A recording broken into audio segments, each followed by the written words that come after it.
চীনের সঙ্গে যৌথভাবে কাজ করে দেশের টেক্সটাইল খাতের রপ্তানি দ্বিগুণ করার সুযোগ রয়েছে বলে জানিয়েছেন বস্ত্র ও পাট মন্ত্রী খন্দকার আব্দুল মুক্তাদির।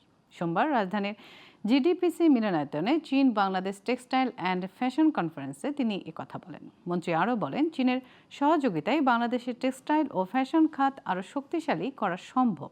পাশাপাশি চীনে পাট রপ্তানি বাড়ানোর পরিকল্পনার কথাও জানান। যৌথভাবে পাট পণ্যের উৎপাদন ও দাম বাড়ানো গেলে কৃষকরাও পাট চাষে আরও আগ্রহী হবেন বলেও বিশ্বাস তার।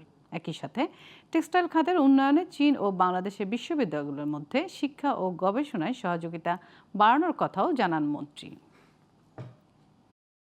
একদিকে যদি প্রোডাক্টিভিটি বাড়ে তাহলে চাষিরা আজকে যে প্রাইসটা পায় তার এক ইউনিট থেকে যদি এই পার হেক্টরে 1.25 বা 1.3% যদি বাড়ে, রেশিওতে বাড়ে, তাহলে তার এগ্রিগেট রিসিপ্টটা বেড়ে যাবে পাটের।